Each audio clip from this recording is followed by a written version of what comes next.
Perspective. Today we're going to recap a 1995 comedy, Friday, starring Ice Cube and Chris Tucker, written by Ice Cube and DJ Pooh, directed by F. Gary Gray, and featuring a ton of... No, don't restart that. Don't. DJ Pooh. Don't you start. I'm sorry. What is your real name? Listen. His real name, you say Mama DJ Pooh. is Gerald Smith, probably. Hearing Genia say DJ Pooh is just going to be funny. The best thing ever. That's just what it is. And I am manifesting that DJ Pooh sees this. I want him to see this. Or her. I don't know. Because he says it with I want this person to see this. All right, let's keep rolling. Let's go. Written by Ice Cube and DJ Pooh, directed by F. Gary Gray, and featuring a ton of other very recognizable Black actors and comedians, including Bernie Mac, John Witherspoon, NIa Long, Regina King, Faizon Love, and that is just a few. There are many more. The movie was considered a commercial success, grossing over $27.4 million on a $3.5 million budget, and it was followed up by two sequels, Next Friday in 2000 and Friday After Next in 2002. A fourth installment, tentatively titled Last Friday, is slated to come out in 2023. And there was even an animated spin-off called Friday, the Animated Series, that ran for a season in 2007. And if there is any official list of movie lines that have become a part of daily life in Black America, Friday would be all up and through that list, okay? On there dozens of times, okay? And in some circles, these accolades would be enough for this movie to be considered a classic. But today, we will determine whether it is a classic from the Wright Perspective. We'll do a recap, we'll discuss the movie, and then we'll take a vote using a voting symbol picked especially for this discussion. But we gotta start with intros. Kick us off, bro. Hi, I'm Aubrey Wright. I'm the oldest. I'm Genia Wright. I'm the middle.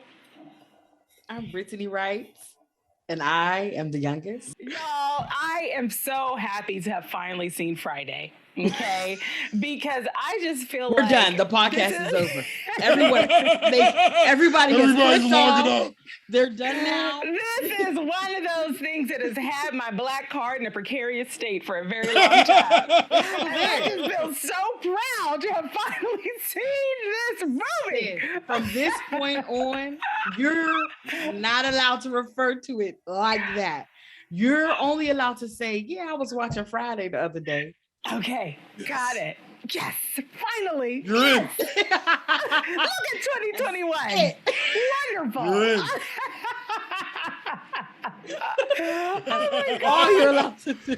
Oh, my sisters. Oh, I wish I could say everything was checked off the list, but it's not. We got much more to do, y'all. That's all right. We're gonna get through it. If there are any non-Black people watching this, I want you to understand how hard it is being Black in the Black community. There's so many things we need to know just about us. You don't understand the pressures of the pop culture requirements. You don't understand. It's so hard in these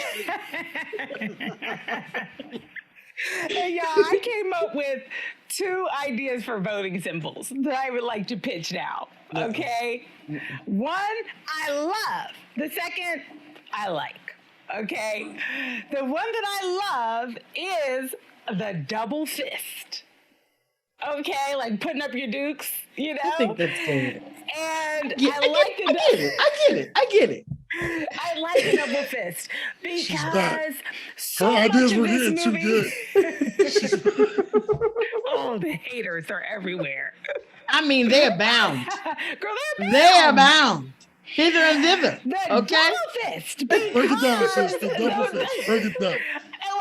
Don't mind if I do. So Craig's father is telling him that this is the way men settle disputes. It's with their fists, not with weapons and things like that. And so the fact that the movie kind of culminates in a fight where Craig is like standing up for himself and standing up for the community with the fist fight, it is really truly getting to like the essence of us getting a sense of where this character is, not just in the arc of the movie, but in the arc of his life. So it's a big point there. The other thing, the other voting symbol I came up with was the ice cream truck. Okay, I like this one. I like it a little less, but I still think it's good because the ice cream truck is where the drug dealer worked from. Okay, and this is the head drug dealer. Okay, the big guy, and so it was Just like when say the big ice worm, cream. Janai. Just say big worm. His name was Big Worm. Worm. It's important for you to say Faizon big Love. worm. Big worm. And when the ice cream truck was coming up the street, they were just like mortified, like, oh no, Big Worm is coming. And so there's something about this looming threat of Big Worm that was really a through line for a big portion of this day that this movie captures. It was about like, is Big Worm coming to get us right now? And so I was trying to think of a symbol that was about like, Big Worm is coming. And I was thinking like the ice cream truck could kind of symbolize that looming over the day. Those are my two recommendations for voting symbols for this movie. Well, first of all, just let me let you know. Once we have a whole lot of podcasts, I'm going to put together a compilation of Janiyah saying slang words and Yes. we need that. Yes. Yes and yes. And her foot referring to like Big Worm. Wait until you see once I see all those black movies and I'm really good with slang, you will eat those words. You will rue the day that you mocked me. You wait. Just you wait, Henry Higgins. Just you wait. Brittany, Higgins. Did she quote My Fair Lady while she was being a gangster? I think she did. Well, as Brittany is coming up with hers, I got 3 of them already. Actually 4. Another one just popped in. 4. Actually 4. 4. Baby, this is what you're talking about now. No, but I actually only had one, and I tried to come up with others. And I hate to even give Brittany this ammo, but I think for me it's a joint. It's a joint. Yeah. I think it's a Drugs. joint because this whole movie happened because of that joint. Like everything happened. Even the fight at the end happened the way it did because they were trying to get the money, which made Debo think Felicia, took the money, which caused Debo to assault her, which resulted in the final fight. So it's like this whole movie was driven because of that joint. Hit us with those 4, Britt. Hit us with Actually, with those. It's 5 because you had an explanation, and so I added. That's what I'm talking about. All of this is all your fault. All right, so we have Reefer. Reefer is one of them. Flannel shirt. And Brittany actually got that reefer word from before Cooley. DBs. Okay. Puff the Magic Dragon. Did she just say I said it. The wacky tobacco. Yeah. The wacky tobacco. Okay. All right. Okay. That's number 2. Flannel shirts. They abounded in this movie. I thought in the summertime. In the movie and in Aubrey's high school wardrobe. Please continue. Very true. I even had several. Everywhere. I had a ton. It's true. Flannel was a thing. Mm-hmm. Also, that bike, that type of California type looking bike. Yeah, that type of bike. I also thought of Oh gosh, just because I want to say it, I forgot it. Oh, forgot it. Oh, well, one of them, because I wanted to use this as the last one. Okay. But the one I wanted to use as the last one was Debo's face. Because it's like, Debo, you are a character in this movie, even when you are not in a scene. You're present, You know buddy. what? You know what? You're such a presence in this movie and in this community. It's You know what, ridiculous. Brittany? No, I think you just hit it. I think Debo. That is it. Does it get you, Debo? Oh, the other one, that's what the other one was. A clock. Because I just was laughing at them sitting on the porch idly all day, except when they like went to the corner store or like got up to beat the little boy on the bike. Other than that, they were sitting on this porch. You've been hanging around. Were you talking to Genia? We didn't debrief this movie at We all. didn't debrief this movie. But I was just like, Brittany, see, I like you to be getting all esoteric like Genia. listen, I was But they really were. they were so, when I was sitting there and I like saw the sun go down, and I was like, you ain't went to look for no job. Did y'all even try to get this money some other kinds of ways instead of scheming it off of his girlfriend? I was like, what is going on, Oh y'all? my God. I think that Debo, I like that. I like that. That because Debo is, first of all, his name has become a verb, like Genia was alluded to before. And if there is anything that is synonymous with Friday, is Debo's face. Rest in peace. Rest in peace, Yeah, Tommy R.I.P., Lister. Okay. Or is it Tommy? Yeah, Tommy Lister. Rest in peace. I can get with that symbol, y'all. Debo. Debo's face. If this movie gets 3 Debos at the end of this discussion, it will be a classic this from movie the gets right Debo. perspective. That's right. Okay. That's right. Oh, that's good. That's good. And that actually segues right on into the synopsis, obviously, because, the recap, because Debo was clearly so present in this movie. To Brittany's point, even when he wasn't in the scene. So, Friday takes place in a blue-collar neighborhood in South Central Los Angeles and centers around 2 characters, Craig Jones, played by Ice Cube, and Smokey, played by Chris Tucker. Craig would normally have been at work that day, but he had been fired for allegedly stealing cardboard boxes. And I don't think we ever find out if he really did it or not, but he was fired nonetheless. Listen. He didn't do that. Craig's father, John Witherspoon, wants Craig to spend the day looking for a job.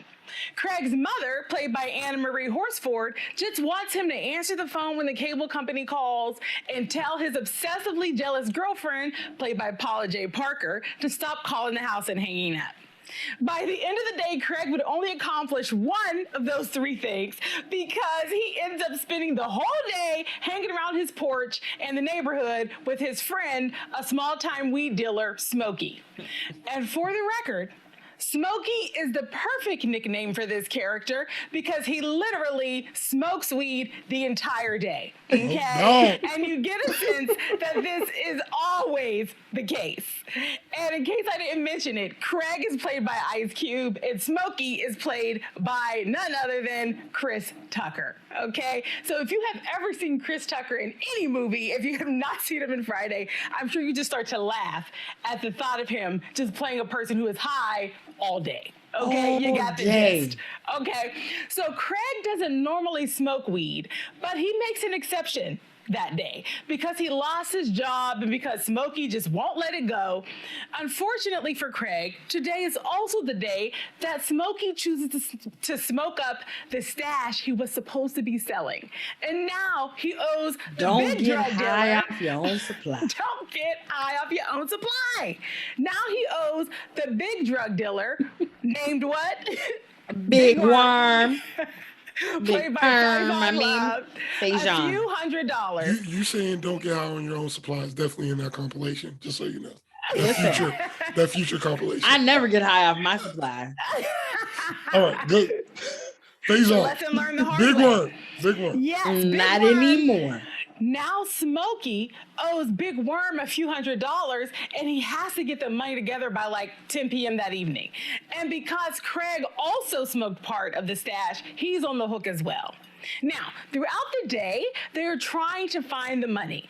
And while they're trying to find the money, we meet a host of really fun, true to life in the hood neighborhood characters, including a scandalous pastor played by Bernie Mac, a man that's obsessed with people staying off his yard, moms sending their kids to the store for grocery runs, the girl that goes to people's houses to braid hair, an Asian corner store owner, an ice cream man that's also a drug dealer, the hot neighbor lady, lots of families and kids, an annoying little boy on a bike that keeps knocking over the trash cans. For no reason. For no reason. None. Crackheads that everyone in the neighborhood kind of takes care of. And of course, the girl next door that is also super fine. Okay? In this movie, that girl next door is named Debbie, and she's played by NIa Long, and Craig has a crush on her. And this particular neighborhood is also terrorized by a bully named Debo.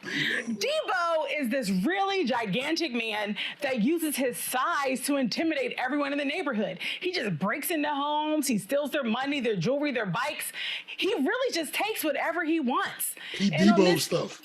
He Debo stuff. And on this particular Friday, Debo even went as far as to beat a woman, Debbie's sister, Felicia. Well, Debbie confronts Debo as the neighborhood gathers around, and everyone gasps as Debo punches Debbie to the ground. And the only person that steps in to defend Debbie and Felicia is Craig. He shoves Debo, and after exchanging words, they both pull out weapons. Debo pulls out a shank. Is that called a shank? Or a shiv? Like it's not. It's a knife. A homemade. It's sharp. Okay, and I Craig, think it was a shank. It was definitely. Debo pulls out a shank, and Craig pulls out a gun. Craig's father convinces them to fight like men, so they put down the weapons, okay, and then they do fight like men.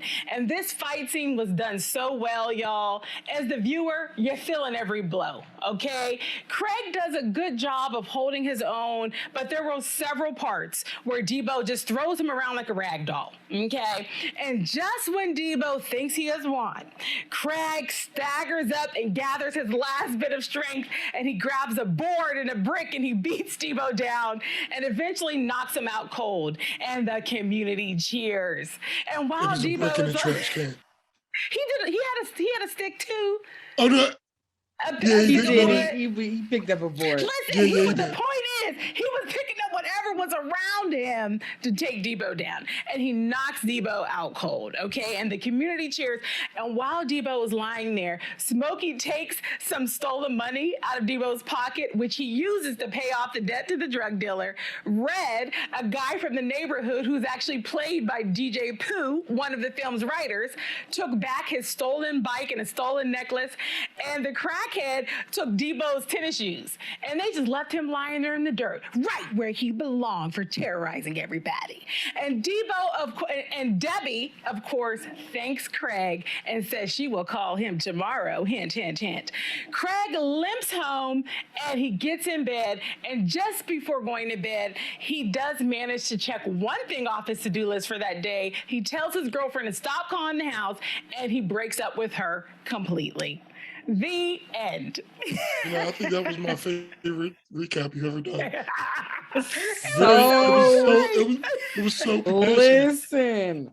That was fun because it's one day. It's a day in the life of, and that just made it just fun to even try to recap. So I don't want to start off our review on like a sad note. Do it. But I really just let the there spirit are lead. a host of people who are amazing comedians and actors and actresses who are no longer with us.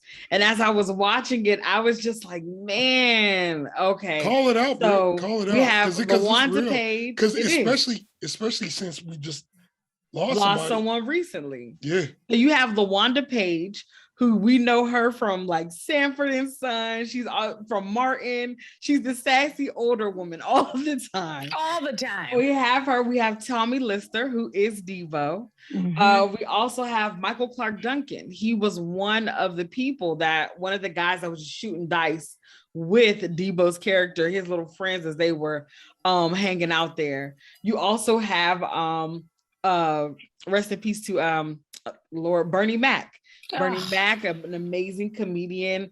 of our time. And then you also have John Witherspoon. Witherspoon, another amazing comedian. And just, we know him from so many roles. Definitely famously being on the Wayans brothers as Pop. So, we just love him. And then most recently, unfortunately, we have lost Anthony Johnson, who played Bell. The crackhead on which we all know that line, Smokey's taking a shit. Like we all, but even just from other movies that he has played such a big role in Black cinema. He always is doing something. His list, his resume in Black Hollywood is very long. So just rest in peace to those individuals. Yeah, I mean, I'm glad you called that out. Thank you, sis. They are. When I was watching it, I was like, and I wasn't sad when I was watching it. I was more so grateful. I was like, man, we're getting a chance we still have see them all together like that. Exactly. We still have them. They're still, I almost forgot. Rest in peace to Yvette Wilson. She was the plus size character in the movie. Oh, I didn't know she passed away. Oh yeah, a while ago. But we know her also from the Parkers, and we know her from Moesha. So, these are people who are integral in the Black community and some of our TV shows and our movies that they have done parts that I know that person. I grew up with that. That's my aunt. That's my mom. That's my dad. That's my cousin. That's the person I saw at the corner store the other day. Like, you know these individuals.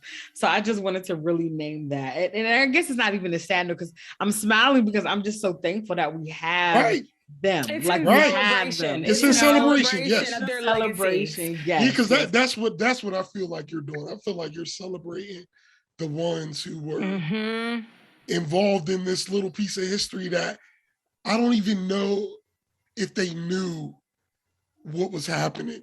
Like, absolutely in that moment, you know what I mean? And like, even just, this extra is going to be the one who plays on Green Mile. You know what I mean? Like it's just that Megan Good was a little girl extra in the movie. There's so many faces. She's a household name now. Right. I actually think that is the perfect way to set it off. So saying, I'm gonna tell you, Britt, when you were texting, like both of my sisters are very dramatic, okay? Who? Us? I have no idea what you're talking about right now.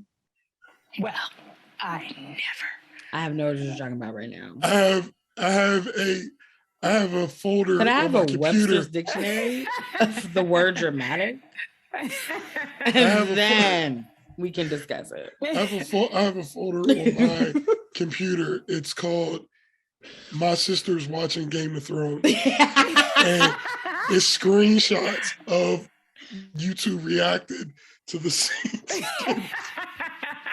Let me tell you something. And sometimes I just revisit it. I did the worst thing I could have ever done. I watched a whole 5 seasons of Game of Thrones in a month because we had HBO free. And they were going through it. They were going through I said, I never finished it. I didn't watch, what was it, 2 more seasons? I said, no. When I was in traffic, wishing I could have people's head on a spike, I said, well, I can't watch this show anymore. I can't watch this show. It's changing.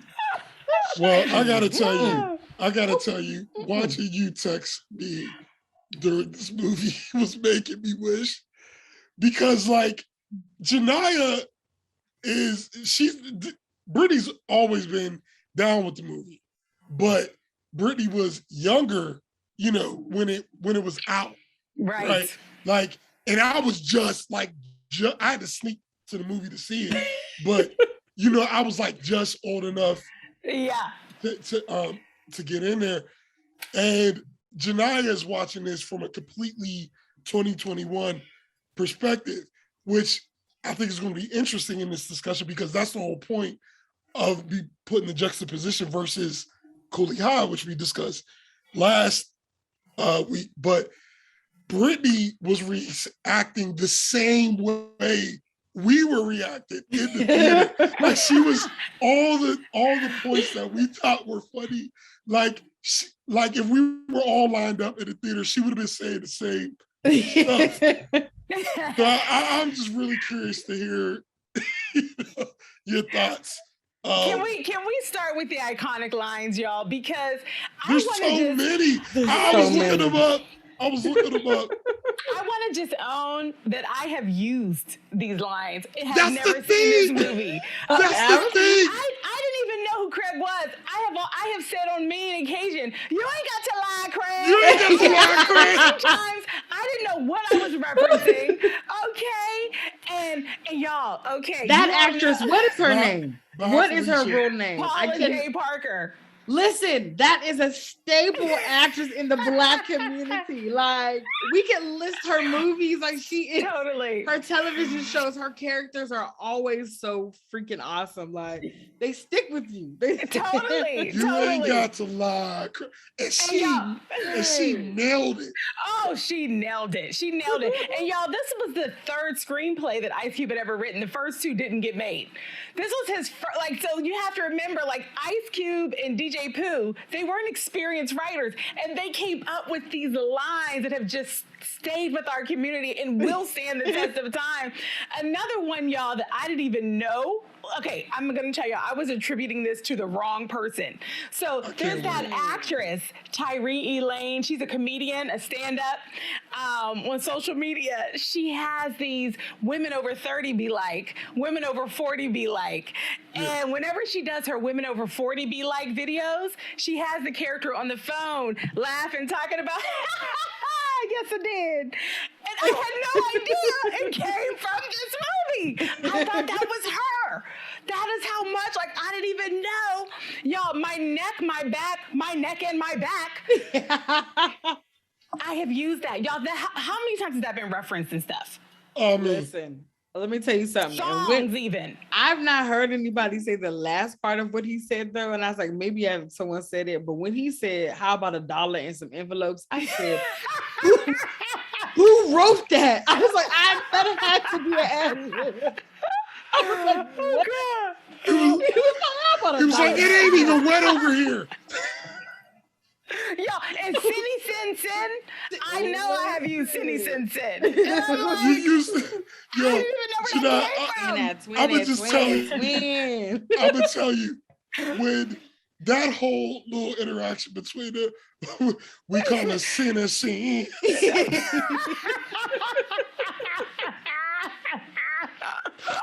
Oh gosh. Because it was just so real. It was just so like it was so real. Us growing up, obviously in the church, you know, like we're very know this person with this cadence and with this, you know, and just like, and then the immediate, give me a little something from a camera.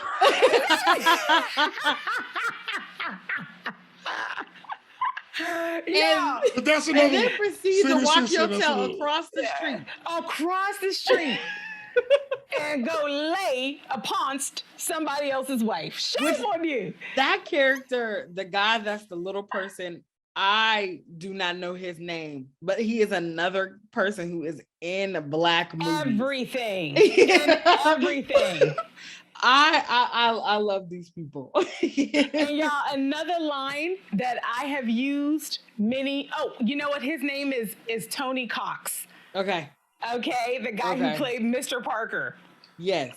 Y'all, another line that I have used, but when I used this line, I knew it was from Friday, and I knew one day I would see that movie and be able to put it in context, which is, bye, Felicia. Bye, Felicia. Now, when you were watching that movie in the day, bro, back when it first came out, was Bye Felicia something that caught on immediately? Because just watching the movie, it didn't stand out to me. Like, I don't understand how that particular line got pulled out and has become such a thing. We use it all the time. But it truly was just, he was saying bye Felicia to a character named Felicia. Didn't it? I think, what was the movie? Compton? Yeah. I think that movie used Bye Felicia in it. Oh. And it... No, well, I... Go ahead. Oh, no, I was just going to say, I think that's where it gained some popularity after that movie came out. What is it? what is it called? Welcome to Compton. We are Compton, something like that. No, you're Stuff. talking about the No idea. the NWA. Yes, that one. Straight Out of Compton that just came out. Now, I've never done research on You it. all right? I'm just laughing at how wrong you get that movie title. Listen. You said nothing like Straight I Outta was Compton. in the city. That's all we have to worry about. You were in the wasn't city. enough. You knew it had something to do with Compton. Listen, But if Compton. you know, that movie was based on, obviously, NWA, which was Ice Cube and his group, their rise. And what I'm saying is Bye Felicia came up when they were younger, which of course in the timeline, which would have happened before Friday was written. Right. So they're saying it to a groupie. Like they're just saying it to a groupie. Now, I don't know if they were just paying a reference to Friday, or if that's how Bye Felicia, like if that happened when they were on the road, right? And then it was just a thing in their group, and then they put it in the movie. I don't know. I never. Yeah, I'm not sure. All I know is that's when people started saying it to everybody. Oh no! People were saying that from day one, like. And I feel like funny. I've never heard it before. I feel like it's been around. What I'm gonna tell you is what was interesting to me about Friday is how quickly it integrated into the ethos of the community. It was instant that all of these things became, because it was like when you were in the theater, just watching them say this stuff, it was just hilarious. Like laughing out loud. So what happened is the next day when everybody was in school, we were all talking about our favorite parts. You know what I'm saying? So like all of everything that was happening just became part of the conversation so quickly, because you're just talking about your favorite parts, but then you're realizing that, I could put this here. I this thing. Yeah. So it was very quick how all of that stuff.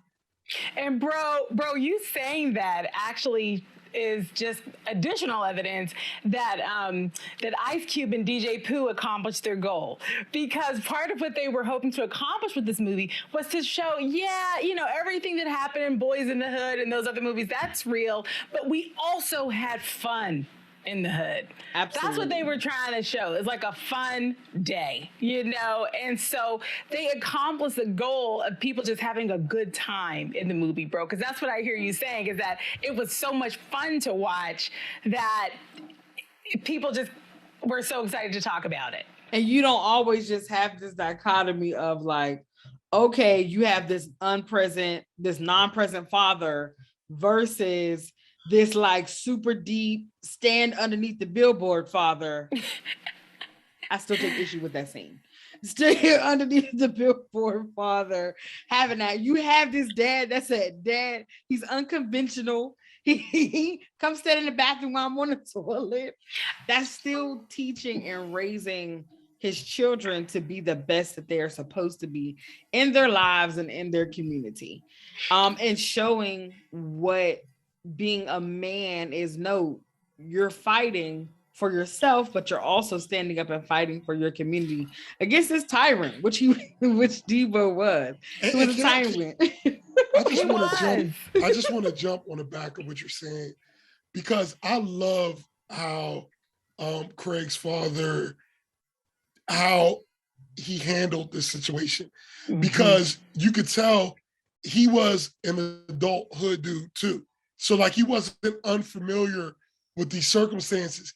He didn't bother trying to tell him not to have the gun and all of that, because he knew that these are things he's going to have to come to himself. Like he knows it's fruitless for me to try to tell him what to do. I got to give him the lesson and hope that he takes it, which was, I'm just saying, Brett, I really loved how they did that, portrayed him as well, because they didn't portray him like some goody two shoes, or it's like, no, this is a well-rounded, good, hard-working man. Absolutely. Totally. Who's made it through, and he's just giving you a lesson. His little small self with his plus size wife. I was like, yes. but it's not just that. He loved her. He loved her. He was like sitting back muffin sound. I was like, he's calling her muffin. That's so cute. It was a very realistic family dynamic. She didn't make it into the recap too much, but his sister was played by Regina King. And Craig's sister. And y'all, I mean, their whole little family dynamic to me just rang so true. The husband-wife dynamic you were just talking about, sis. The father-son dynamic you were talking about, bro. But also that brother-sister dynamic. I mean, anytime they were in the room, they were kind of picking on each other a little bit. I mean, there was always like this ongoing, I'm picking on you right now, which is just so exactly what it is when you're close with your siblings growing up. It's not spiteful. It's just, I'm picking on you right now. I am. Because it's just what I'm doing. It's just what I'm doing right now. And it was so fun to watch. I really enjoyed their family. And I would also say there was something that was so true about the neighborhood relationships. Everybody knew everybody.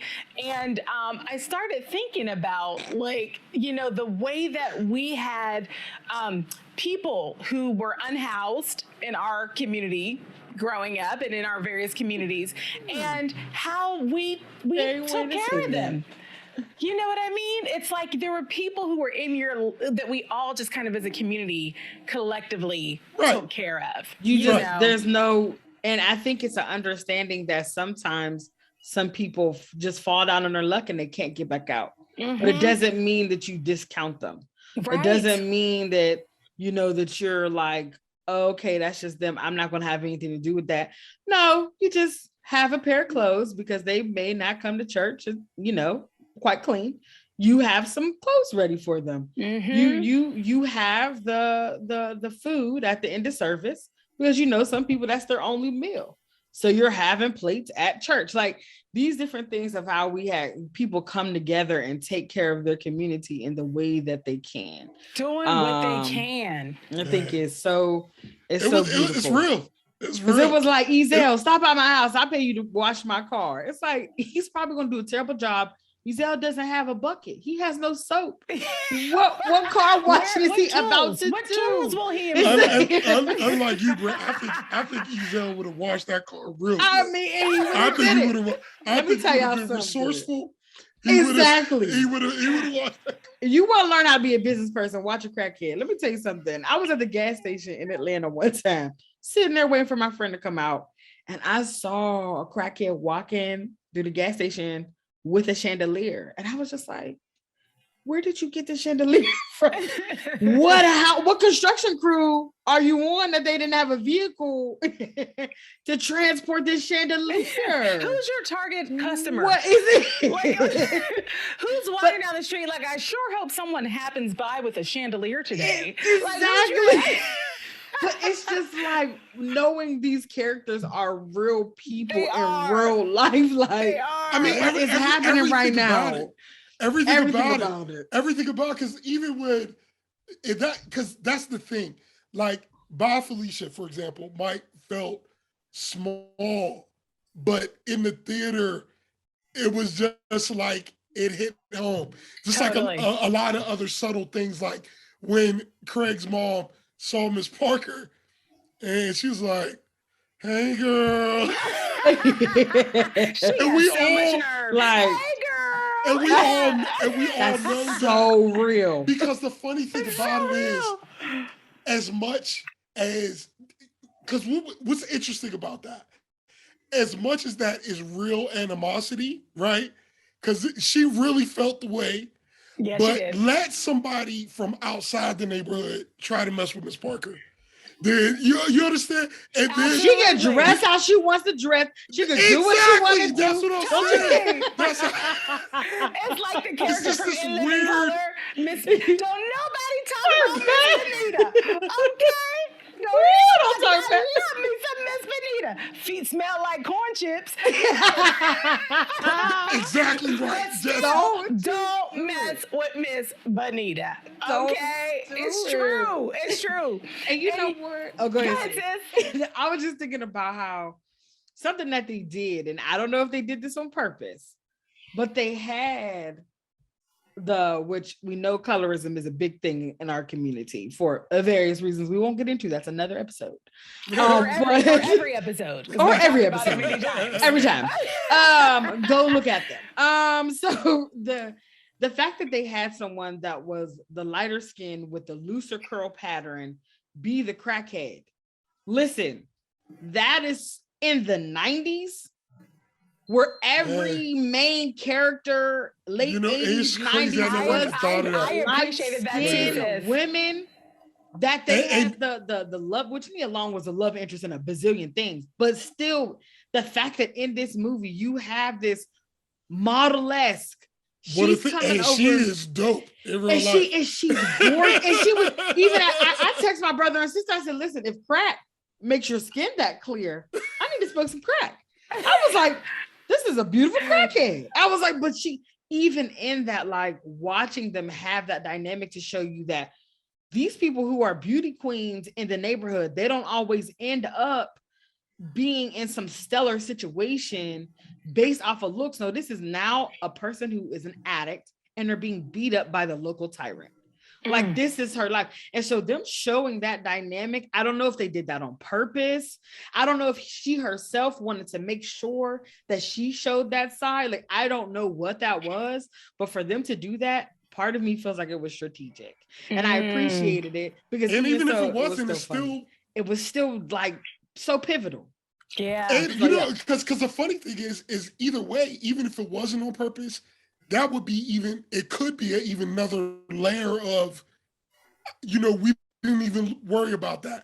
We just put this person, you know, so I'm just saying, that's funny. I never even thought about that, but because here's the thing, she nailed it so good that like, you don't realize how pretty she is.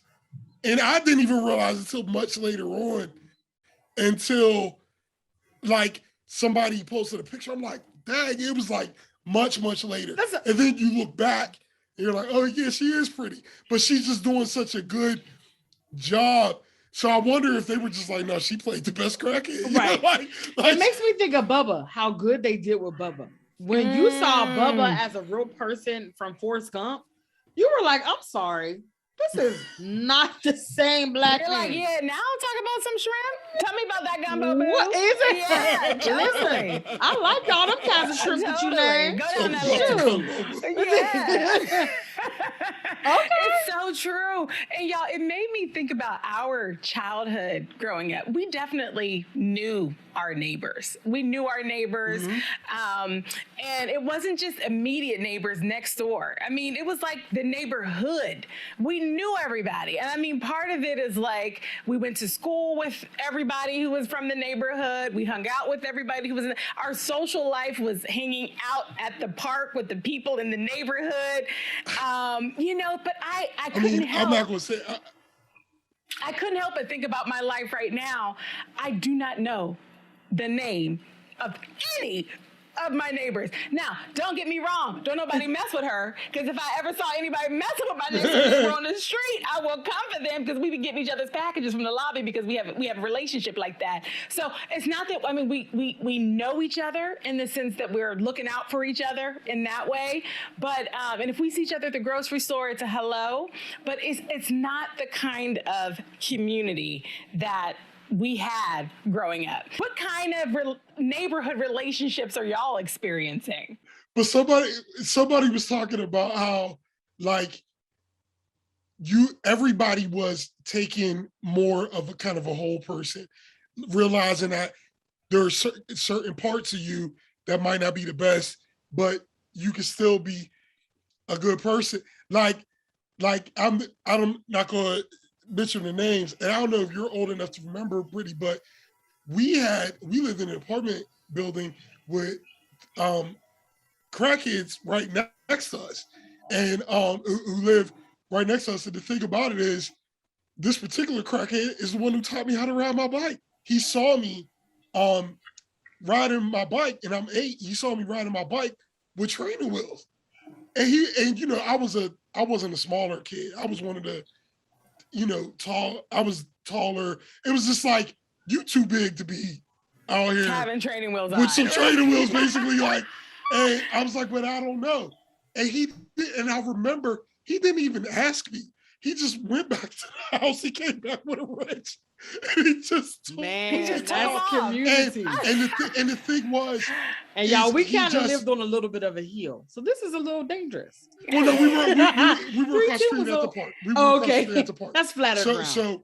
So, and I'm telling y'all, for hours he just ran with me until I got it.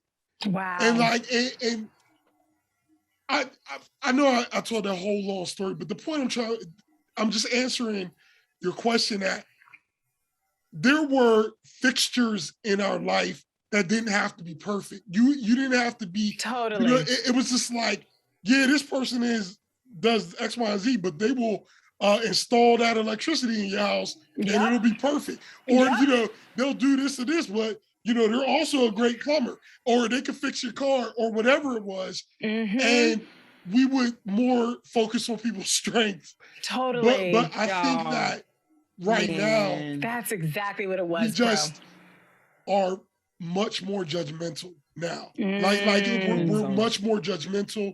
There are moments in a person's life that was supposed to just be a moment that would disappear into their experience, but now we can focus on their one moment for just extended periods of time. Wow. And the reverse effect of that is now people are much more cautious, because it's like, if I allow myself to let somebody see me in this whatever a compromised state, they could put me out there and it'll be out there forever. Totally. So I just feel like, as connected as we are, we do so much work to keep to ourselves because of it, and I think that's why watching this movie, even now, like, it just brings me into an emotion of, man, that was just like, to even think about the genius of explaining that movie. Like, it's just going to be a day where we're just going to show what happened. It's not going to be nothing crazy. And just being in that space where you almost feel like part of the community while you're. Yeah, totally. Sorry. No, sis, go ahead. I was going to shift gears though, sis, if you were tacking on there. I was just going to say, you guys, I know we say a lot about our parents as if, listen, that they were, they're super awesome, as if they don't have flaws. Our parents have flaws, do not get me wrong. Mm-hmm. But I know we're fortunate in that we weren't raised in a way that was like, people are terrible. We were raised to love and respect humans. Now, all three of us have our stories where it's like, that got me in trouble because that person was the worst. But it essentially, it really colored our view of being able to walk about this world and really genuinely love on people. Because both of our parents were in nonprofit spaces, working with communities that were forgotten, our mother or not given enough attention to, our mother working in education, our father working with senior citizens, and namely those that were people of color, Black people specifically. So our heart in our community, we were really raised like that without even knowing it. Yeah, we were raised to love people and be respectful and understand everybody has a story and everybody deserves a first, second, third, fourth, fifth chance to be able to be the best version of themselves. And so I think sis, I agree with you. 100%. I will say, there was some nuance in that though, because it was and this has been a nowadays adult reflection. This is not something that hit me in the time in our formative years, but our father, he would, I always say he basically was, running an anti-recidivism program in our home. Like if a man that was affiliated with our church community or even an extension of our church community got out of jail or prison, they would just be at our house. We just come downstairs, brother so-and-so's down on the couch, and dad would like help them get on their feet, help them get some suits, help them get a job, interviews, and kind of help them to get back on their feet, back with their families. At the same time, there were, I'm thinking we had one family member who was a drug addict, and we just never talked about him. And so there was, I just want to name that there was some complexity in the way that we held that. It was so much like we have faith in everyone and give everyone a chance to be successful. But it was something like for our own selves as a family, kind of like as a church leadership family, I think there were some things we didn't deal with when it was our own stuff. That's that flaws and imperfections I was talking about earlier. Totally. I just wanted to name that. It's like, it was like so unconditional for the community, but for ourselves, for our family, there were the standards were tougher. I will say to that though, that there was never a disrespect towards him. Never. There was never a level of talking like us as young people. I'll say that. Towards this individual that was our family member. I'm not supposed to go there with you. Like, that's not. So he has a situation going on. We just didn't deal with it though, as a family. We just didn't deal with it. It wasn't like a disparaging. It wasn't like a knock him down further or anything like that. But we just didn't deal with it. We didn't. Whereas we were going into to other people's homes and helping them to solve some of those same situations that existed in our family, and we weren't. I don't know. But but again, as a child, you don't know what's going on. So I can't even speak to what the adults were actually doing. I think that there was just more discernment. Like, for example, if you saw how they interacted with Felicia and how they interacted with Cizelle. Yep. There was differences because and that was part of the art of creating a community of just that. Look, this person has this flaw, but and like Chris Rock did a stand-up bit on him at one point when he was talking about, like, even if you know that a family member shouldn't be around the young girls or the young kids, it's like you learn about this thing, you're like, get away, like, come on back into the house or whatever, and you're not canceling this person from the family event. You just realize that, okay, they either have things we can manage or things we can't. But we're just not going to automatically put them in the, and I'm just saying, the movie just showed that. It just showed that nuance. Everybody falls into this, so good. locked in puzzle of, oh, we could do this. I could trust Ezell will come to my house to wash my car for $2. I don't got to drag him. I know he'll be there later on. But Felicia, no, you cannot borrow my VCR because if I let you borrow, Smokey, let me borrow your car. He was like, people borrow sugar. But bro, I have a question for you about the be a man concept. Okay, I really want to hear your perspective on this, bro. Like, I want to hear yours too, sis. I'm thinking about you though, bro. This concept of like, John, the father saying to Craig, like, when Craig was fighting Debo. And the mother wanted to intervene. She wanted to intervene because that's her baby getting beat up. Craig's mother wanted to intervene. She started pointing the gun. Yeah, she was going to get Debo. She started pointing that gun. He was about to get taken out that day. She was being real reckless with that gun in general. But that's a separate. What's her name again? Anne Maria Hunsford? Anna Maria. Oh, so close. Anna Maria Horsford. Which just before you get into that question, she's amazing. And I don't think that the Black community has given her flowers yet. I just think that she is so pivotal in so much of our TV and cinema. Things. She's amazing. And this is from like the 70s, or when did A-Man come out? I don't know, the 80s. However long it's been that she's been in television, we all know her. So if you ever watch this episode, know that we love you and we thank you. Yes. Okay, I just wanted to say that. Yes, and She's amazing. We should send this to her. You through social media. Yeah. So. Well, bro, I wanted to hear from you on this concept of like be a man, because the father was holding her back when she was trying to intervene, and he was like, no, let him be a man. Let him be a man. And of course, again, I'm looking at it through 2021 lens, and I'm like, why? Like the fighting being like the evidence that he's a man. I not again, in that moment, somebody needed to take Devo down. Okay. And I don't think killing is ever, the right thing. So I'm not disputing any way that the movie handled it, because it felt very truthful and it felt right.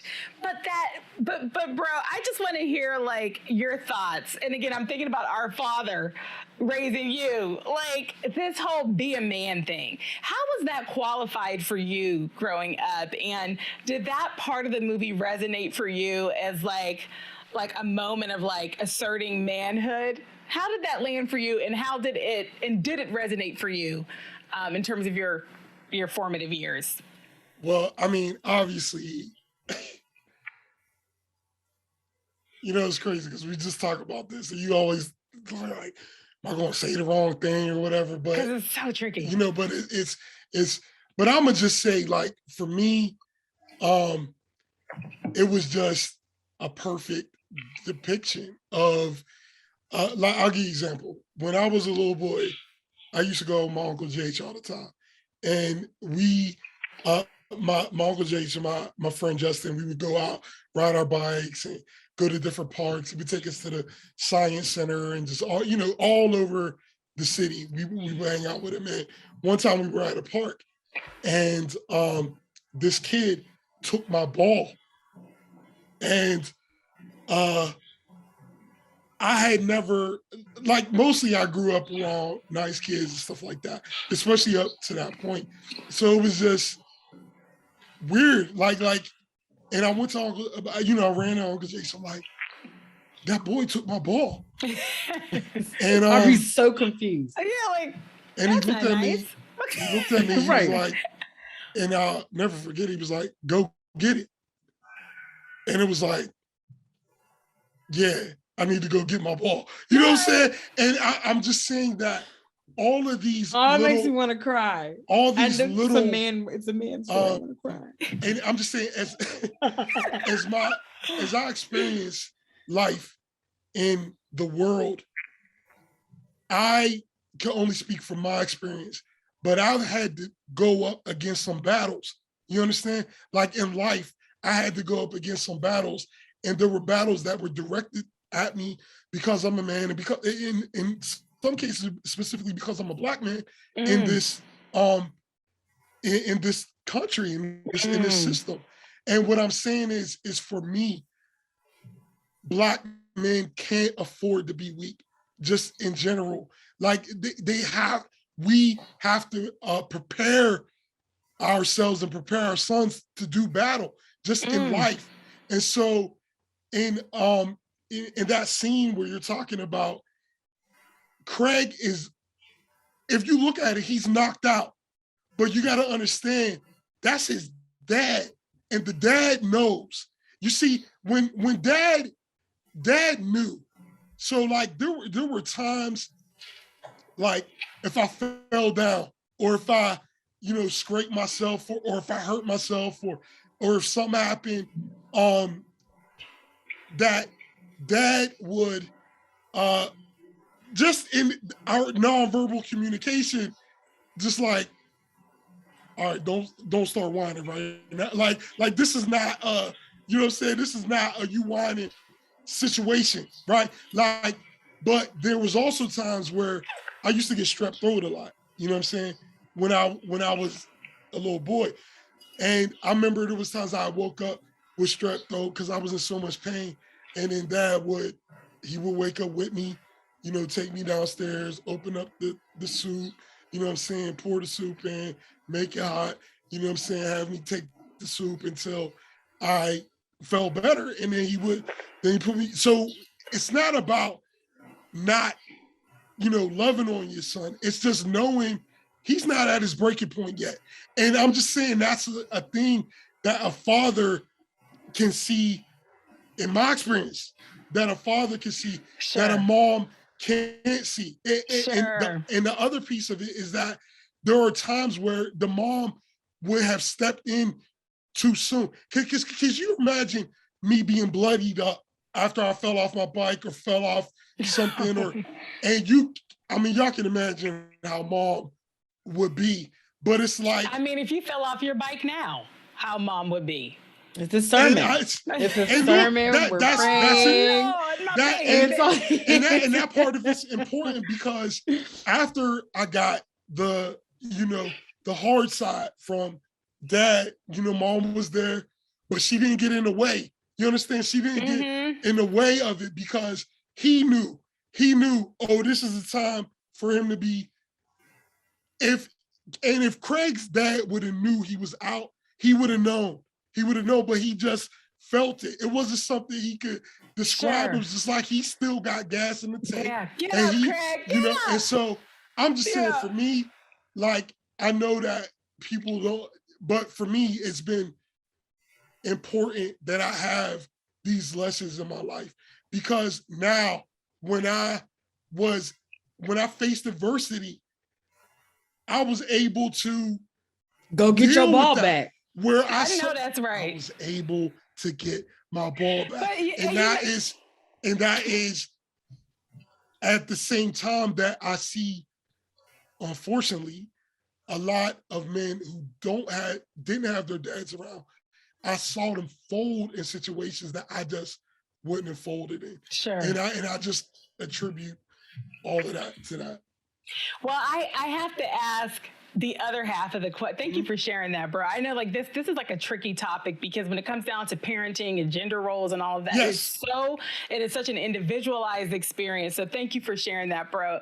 And I want to ask you, sis, the other side of this question, because as I was just contemplating the be a man, I was thinking about at moments in which people tell you to be a woman. And I was like, okay, when people are telling someone to be a man, they're saying, assert yourself. And when they are telling someone to be a woman, they're saying, step back now, girlfriend. And so I was just like, that's really interesting. No one's counseling us toward the middle. We're being counseled to these extremes. And so you find yourself in a situation where you're a woman that chooses to go and get your ball back. You're now not being a woman enough in some cases by some judgments. And so then there are like all of these, there's so much commentary about women being overly assertive, but that was my ball. I gotta go get it, and then it's like, well, if you were doing everything you needed to, if you weren't always trying to go get balls, maybe you'd have a man to go get your ball for you. And it's like, Lord God, it led me down this like, okay, it made so much sense to me, like that father saying be a man in that moment. I could get behind it. And it led me to start to think about that the be a woman and when that's kind of asserted. And sis, I would love to get your reaction, your thought, your reflection on just your own experience of times where it's like someone saying to you, be a woman, when they're saying it in one way or another. What's your reflection? Well, before I get into that part, I will say that Aubrey speaking, I'm very much let me say this, I'm very much a person that believes that every person needs a balance of masculine and feminine in your life. However that shows up, however you're raised, you need a balance, because if you go too far to either one, if that pendulum swings too far, something's happening there. And it's an imbalance. So that is my opinion, that you need a balance of that. When Aubrey was talking, he made me think of the song "The Fact Is" by Jill Scott. This conversation that we're having, other communities can have it. Sure, I don't care, honestly. But within the Black community, this is damaging us right now. this very conversation. And so in Jill Scott's song, she says, and I pulled it up as Aubrey was speaking, there's a part where she says, I can even raise the child we'll make sure he's loved and know what God gave us. I can teach him how to walk and stand, but he needs you to help him be a man. This song is saying, I can give you so much as a child, as you're growing up, but where my mind is like, don't worry, we'll go buy you a new ball. That mean person took your ball. I don't like that kid. I know where all the balls are. I'm gonna go talk to their parent. Where's your mom? I'm going to get 6 new balls. If you want to give it up, they're all going to be different colors. Especially when it's your son. Especially when it's your son. Exactly. So it's like I'm doing this and I'm thinking to myself, like, I want to be able to say, even if I would have said to, my child, whenever I have one, like, go get your ball back, it's going to mean something when I say it, but it's going to mean something very different when my child's father says it to him or to her. Because so this brings me into my other point. Let's be very clear. As Black women, we are raised to be independent by our Black male, whoever has been in our life, if there was one.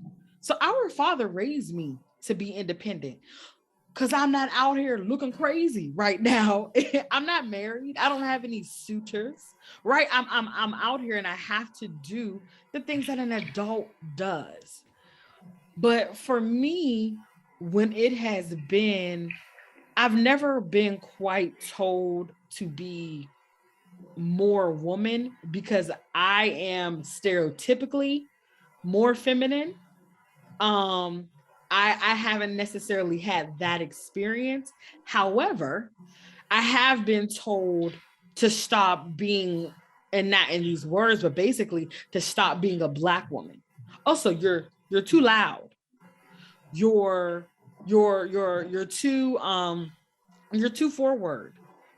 I've been told, and not in those words, but you have something that is basically saying that's too much. It's complicated. It's complicated. It's complicated. I personally feel like in the ideal scenario, which I think could exist in any version of society, if we nurture people to lean into what they're good at, and we take it as our community responsibility to just support each other in the places where we're less strong. And then we all as individuals are accountable for, strengthening our own skill sets in needed areas, then I think we'll be fine. It's trying to put people in a box, I think, that is just like, really, for me, I am so often trying to, being put in boxes, and it's just like, oh, here I am again in this box. And it's like, why can't I just be Genia? And I'm all kinds of things. And my ratios in this area are one thing, and my ratios in this other area, this other thing. Your ratios is all over the place. Yeah. My ratios are mad diverse, yeah. They mad diverse, yeah. See why Friday is so good. Group each other. So I don't know. But as we're talking, it does make me think about, a segue back to movie, the character of Debbie. Because remember, Debbie and Felicia were home alone because the mom was out of town with her boyfriend. So we could come up with the whole backstory for Debbie if we wanted. One thing we do know for sure is that when someone put his hands on her sister, Debbie marched out. Debbie was 1/8 the size of Debo. Okay, okay, he could have picked her up between his index finger and his thumb and tossed her away. But she walked right up to him and asserted herself because it was her responsibility to protect her sister and to stand up for herself. And she said it. She's looking up at him and saying, listen, maybe these other people are afraid of you. I'm not afraid of you. And I am not going to stand idly, and I'm paraphrasing, I'm not going to stand idly by and allow you to abuse my sister. And she stepped right up to him. And if we were to just examine be specific, sis, she called out men in that community. That's exactly right. She called out men in that community. And I'm just she saying, said, these niggas look, and I'm just are saying, afraid of you. I am not. I'm not. Genia, I just love this example because this, to me, that is the exact dynamic that I'm talking about. Mhm. Because nobody watching this movie would argue Debbie was weak in any stretch of any imagination. Nope. But there was just And a argue that she time was less where feminine. there was something that had to be tended to by a man. That was that. And what I'm saying is Craig recognized that and then he did the man thing that needed to be done. And in both of these situations, neither one of them were you would not look at either one of them as weak or being, it was just, and I already saw Genia getting irritated about the whole thought process. As I am getting irritated, I'm also just leaning into, celebrating individual perspectives. Because one of the things one of the things that is just a fact of my life is that I'm big. Okay, I'm almost 6 feet tall. All right. And so I am not a person that is physically intimidated in the way average height women are. I mean, and I'm not saying they are, but they could be, just because math is math. Weight I don't know how to height fight. Is height. Baby, come around me if you want to. I'm gonna run you over with my car and have it.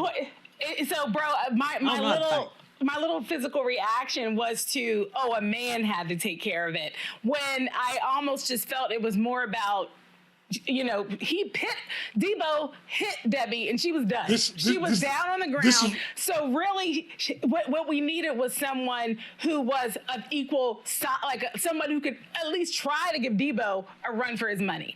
I personally don't think it had to be a man. I just think Debbie obviously could not physically fight him with her body dimensions. But could a woman who was of similar stature maybe have given Debo a run for his money? And listen, I'm not going to argue the biology of men being naturally stronger than women. The math is the math. The science is the science. Strength is what it is biologically. I'm not arguing any of that. So I'm just naming, bro, why I had a little physical reaction. Because somebody needed to try to physically match Debo. And obviously, if Debbie were anywhere closer to his size, she would have done it. Because she was not afraid. She was there doing what had to be done. All she could, though, use really was her words. Because she just couldn't match him physically. There's no way. She could fit in his shirt pocket. What I'm saying Ice Cube wasn't that much big. He wasn't that big. He was a little closer, though. He was a little closer. This is probably because I can identify in this example where our thought processes would diverge. Because let's say that you're being attacked by some guy. And let's say me and Brittany were similar. Let's say we're both short. Because, Brittany's short to me. But, average height.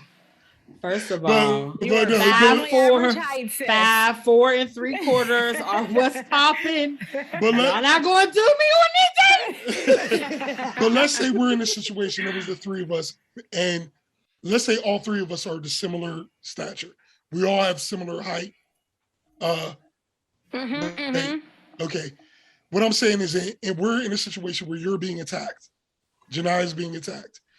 I'm saying for me, if Genia was being attacked and Brittany grabbed her phone, called 911, I am completely okay with that response of her doing that. But for me, I need to go physically engage this person and they have to kill me first before they get to my sister. Yeah, because I know Genia, she's like, listen, I would have kicked Debo's arse. I probably would have tried. I would have failed. For me, I thought that was the appropriate response. I think sometimes we miss this in the Black community where it's been, I hate the word demonized, but it's been made negative for someone like a Debbie to stand up and say something. But when in actuality, when a Black woman stands up and she says, this is a problem, this needs to be fixed, and I'm not the one today, these words should do what happened is activate. It should activate Black men. Y'all have to give me some of the quotes that y'all. Oh, I think we haven't talked about John Witherspoon enough when it came to quotes. That Brittany, when he says, yes. there you are, always in the kitchen, getting something to eat. Eating up all the chicken, all the pig, all the hog balls, all the collard greens, all the garlic. I want some chitlins too. I like pig feet. You know some of that was improv. You know that was improv. We say it all the time. Or even how many times if somebody comes out the restroom, don't go in there for about 45 minutes. Yo, I'm just saying that became something that, oh my God. Or even him saying bang, bang, bang. I think that was the first time he said it when he was talking about, when he was talking about the dog and how he was trying to convince Craig that it would be good to be a dog catcher. Yeah. Like, all day, my foot up a dog, bang, bang, bang. And it's funny. He did that a lot in the Wayans brothers. So I didn't even think about that. I thought and I'm just saying that became his, I think it started, I'm not positive, but I think it started there, and that became his thing. I remember I worked a long time ago. I worked at this telemarketing company and somebody called him and they were like, they called John Witherspoon. And then the girl was like, I just called John Witherspoon. And I was like, what? She was like, yeah, I'm talking to him. And he's like, I don't need no credit card, baby. I'm rich. I'm the bang, bang, bang, man. So it's funny because I think that part of his whole thing was birthed out of that. That movie. And now when I think about, I just thought about that, how that was Anna Marie was his wife in the movie, but that was like, the security guard in the Wayans brothers. I'm like, they already had history. That is hilarious to think about that. They already had history, which I loved her character in this movie. She was really just like a mom that was just like, listen, I'm not going to get on you. They really gave a juxtaposition between mothers in this neighborhood, which I really appreciated. Oh, I love that. You have the mom that she's away with her boyfriend in Las Vegas. You have Smokey's mom who clearly hates him. And she's like, I wish I never had this human. And then she's like, and even how he talks to her because he's cussing at her. And so it's like, And then you have her who's like, oh yeah, I'm baking bacon, eggs, pork chops. And he's like, Mom, where's my plate? He said, oh, I never said I was making that for you. She didn't say it mean. She wasn't mean about it. She was like, I didn't say that. And then he was like, Mom, can I get $200? She was like, oh, well, no, because you don't have a job. So I don't think that you'll be able to pay me back. I wouldn't feel comfortable giving you money when you don't have a job. You don't have a job. And she just walks out. She just walks out. And I was like, this is so like, I love her right now. She's like, I don't have to go crazy with you. I don't have to do any of that. It's just the thing is like I was writing down notes and trying to telegraph my favorite moments, but it's just the whole movie. It's just the entire, like all of the moments when Red got knocked out, and the first time we heard Smokey say, "You got knocked up," like it was pandemonium, like and just so to see it now, it's funny. But to see it amongst all of the laughing was just amazing. And then just seeing how Red got knocked out, and he just was like, it's over here. He was like, bam! He flew all the way. Well, that scene was one of my favorites just in terms of the lines. And actually, we forgot to shout out Ronaldo Ray, who actually played Red's father. That's another one of those comedians and those actors that is just like, so much a part of like our, like a dynasty, Yeah. And that was a dad that did not tell him to stand up to Debo. Well, he obviously had initially, because he drove Red up to Debo's house, and Red gets out like, yeah, my dad told me to get my bike from you. He's so dumb to even ask me to come get it from you. He was like, and he said our bike. But I'm keeping it at my house. That was one of my favorite parts when he was like, it's going to be our bike, but I'll just keep it at my house. I was like, that is so funny. That was so well written. It was so perfect. It was just, all like that. The scene where the big chick pulled up. It still makes me laugh to this day, and somehow, Yvette Wilson, yeah. But the way that they did it was like somehow not disrespectful, but hilarious. And I was watching it, I was trying to think and I think it's because she knew what she was doing when she. Right. And you're lying. That's how they were able to.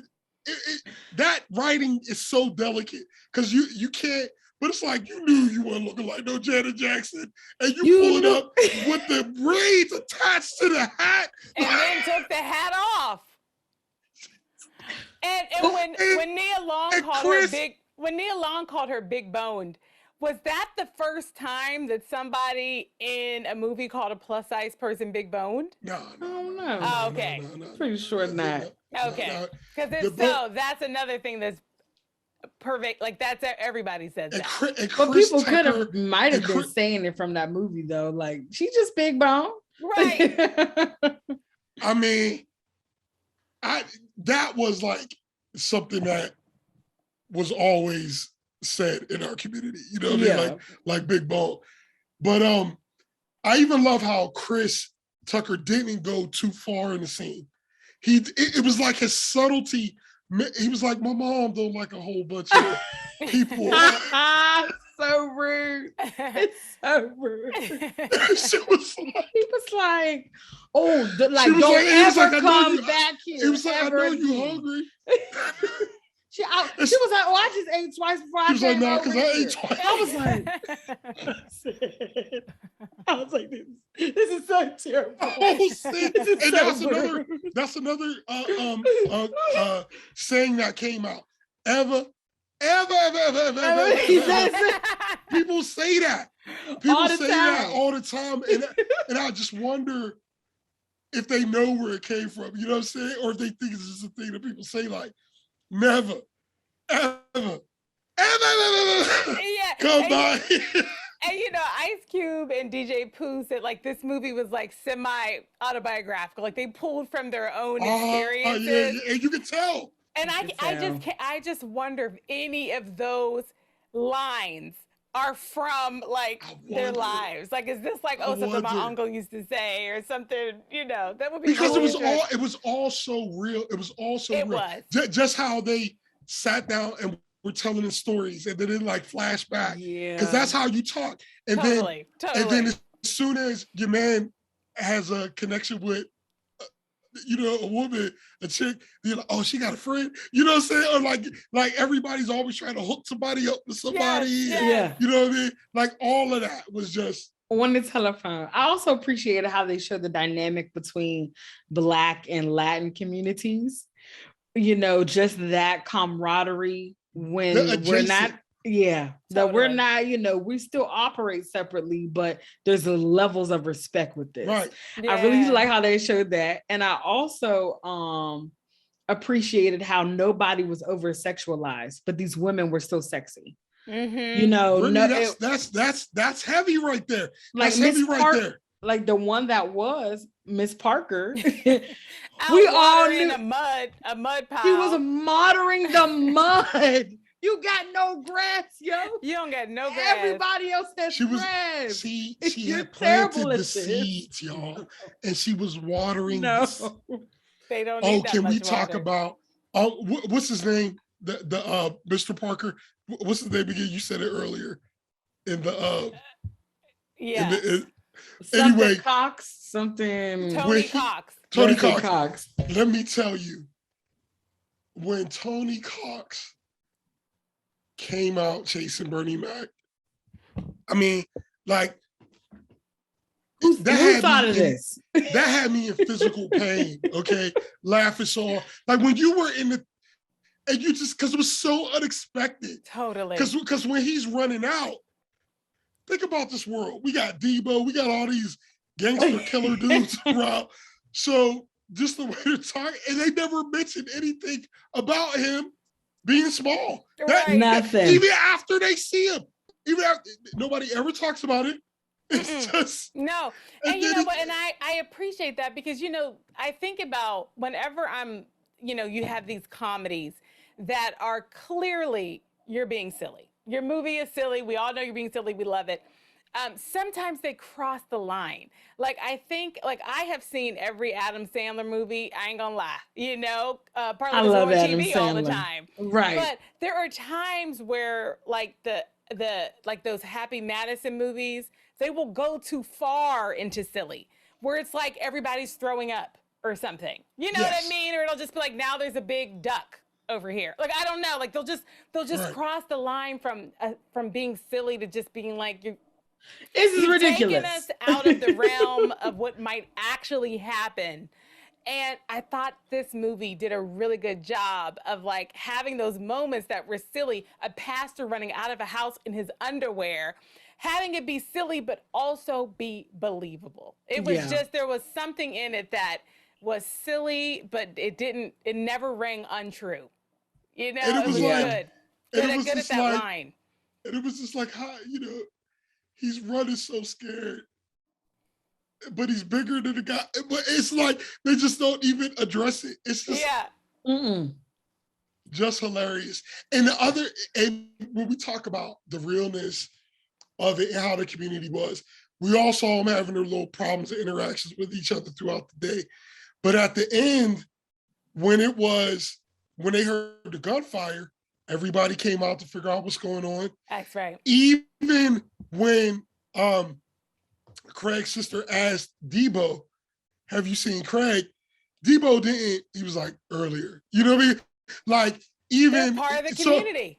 That's what I'm saying. So it's just interesting how it's like, it was just so real. And maybe that's why it was just so funny, because every moment throughout the whole movie, we could connect with. Everybody's been there. Everybody's been in a situation where something crazy happened. So all the people you normally beef with, for this moment, we got a little moratorium. Let's figure out what's going on. Is this regular, normal infighting, or is this a bigger circumstance? You know what I mean? Yeah. And bro, I feel like you just gave us a natural segue to vote.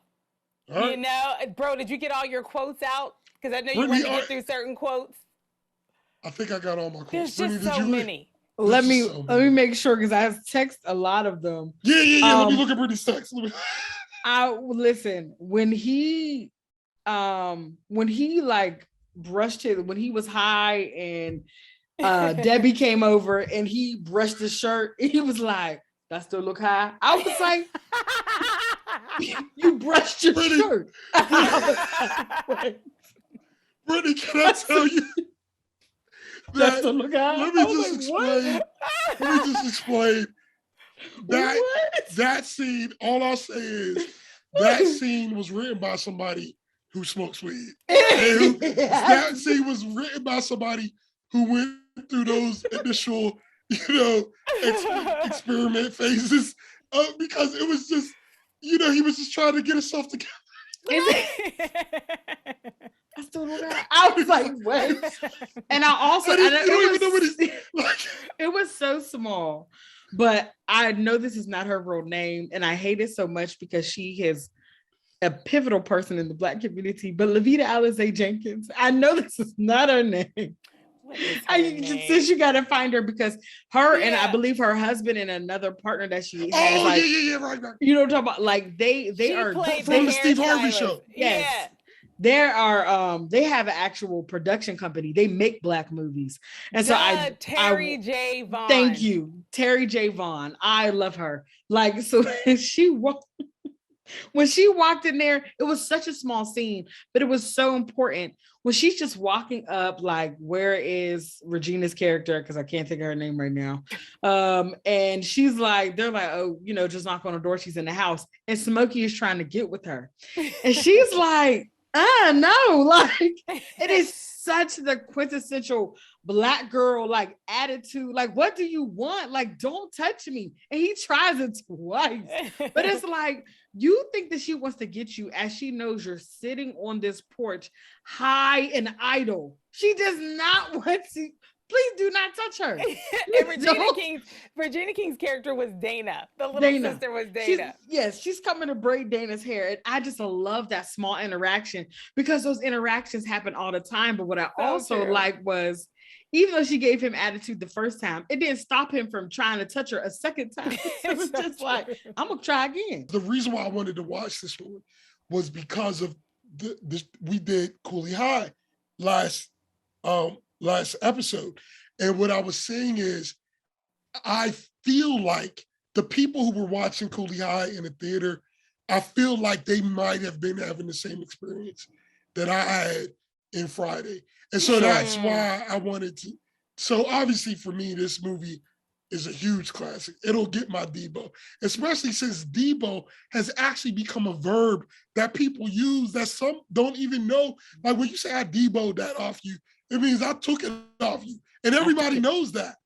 But like, oh, you're just going to Debo my seat like that? People say it and they don't even. So the fact that you can change characters into verbs in a language, like, gotta be a classic. So yes, gets my Debo all day long. Well, you know what? This movie, when I think about the criteria I've used to define a classic in the past, that kind of like, would I watch it again? Is it truthful? That look across like the acting and the storyline, like looking at them separately and then together. I gotta tell you, this movie, it meets pretty much all of my criteria, for being a classic. I will tell you, I don't know that I would watch it again anytime soon. I really wouldn't. I mean, I think it was so simple and fun that I don't feel a need to watch it again. Part of what made it so good was its simplicity and its truthfulness. But crazily enough, those are the exact reasons why I wouldn't rush to watch it again. But I don't think that takes away from the experience. And so I think this movie definitely gets my Debo because I do think it was very well written. I do think it was very truthful. I think the actors were on it. Sometimes when you have a cast with so many people, you point at 2 or 3 and be like, oh, I wish somebody else would have done that role. Even the sideline characters to me were so well cast and so well portrayed. The movie was just well done. And I think about the fact that it was so early in Ice Cube's writing career. And I don't even know if DJ Pooh did other writing outside of the Friday movies. So when you just think about it like that, it's like, man, that movie was really well done. And the other reason it gets my Debo is because I really do celebrate any attempt to round out the story. It's one thing to talk about the hardships of Black community, and I love an attempt to just show family, to just show neighborhood, to just show community, and to be intentional in making it a lighter view. So for those reasons, yes, Friday will get my Debo. Sis? Thanks. I will say yes, it gets my Debo, and that's just because I enjoyed it, and I plan to make sure my children watch it. That's a really good criteria. Like, should you watch Friday on? With me? What'd you say, bro? Will you watch Friday with me? I will watch Friday with you. Which is a classic from The Wright Perspective. Y'all, thank you for tuning in to another episode of the Wright Perspective podcast. Thank you so much for joining us. I love you, bro and sis. I'll see y'all next time. I love y'all. Bye. Bye, you guys.